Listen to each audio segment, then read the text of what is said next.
Gentlemen, this case is not a difficult one. It requires no minute sifting of complicated facts. This case is as simple as black and white. The state has not produced one iota of evidence that the crime Tom Robinson is charged with ever took place. It has relied instead on the testimony of two witnesses. Witnesses whose testimony has not only been called into serious question on cross-examination, but has been flatly contradicted by the defendant. Now, I have nothing but pity in my heart for the chief witness for the state, but my pity does not extend to her putting a man's life at stake, and this is what she has done. Done it in an effort to get rid of her guilt. And I say guilt because it was guilt that motivated her. She committed no crime, but she broke a rigid code of our society, a code so severe that whoever breaks it is hounded from our midst as unfit to live with. She is the victim of cruel poverty and ignorance. But she knew full well the enormity of her offense, and she persisted in it. She persisted, and her subsequent reaction is something every child has done. She tried to put the evidence of her offense away, out of sight. What is this evidence? Not some broken toy to be hidden. The evidence that must be destroyed is Tom Robinson, a human being.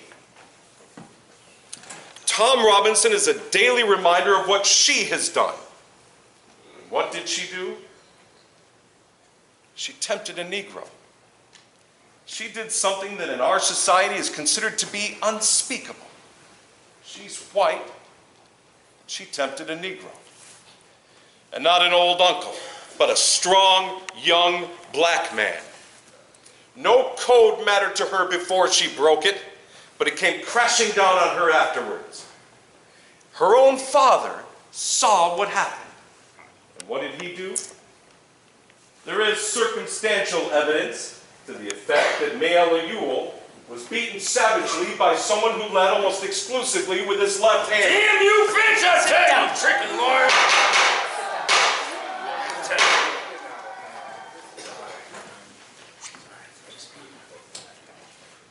And then Bob Ewell swore out a warrant, no doubt signing it with his left hand.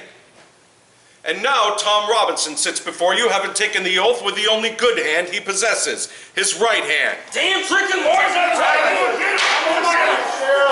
Get him out of here! Tricking lawyers. Sit down and be quiet, sure. You'll be fined for contempt.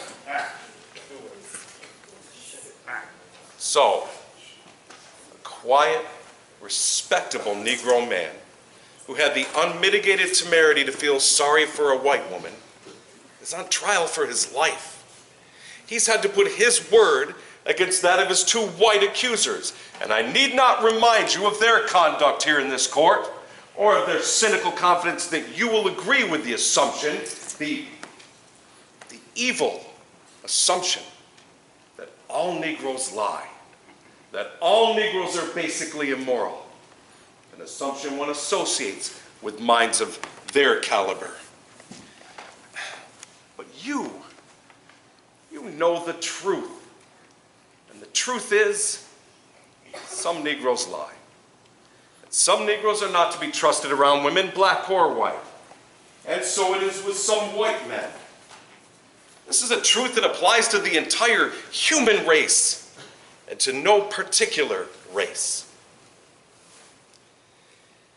In this year of grace, 1935, we're beginning to hear more and more references to Thomas Jefferson's phrase about all men being created equal. We know that all men are not created equal in the sense that some men are smarter than others and some have more opportunity because they're born with it.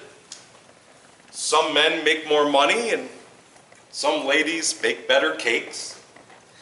Some people are born with gifts beyond the normal scope. But There is one way in which all men truly are created equal. There is a human institution that makes the pauper the equal of a Rockefeller, the stupid man the equal of an Einstein. And that institution, gentlemen, is a court of law. In our courts, all men are created equal. Now, I'm no idealist to believe so firmly in the integrity of our judicial system, and its courts and its juries. That's no ideal to me. It is a living, working reality. But a court is only as sound as its jury. And a jury is only as sound as the men who make it up. I am confident that you gentlemen will review without passion the evidence that you have heard, come to a decision, and restore this defendant to his family. In the name of God, do your duty.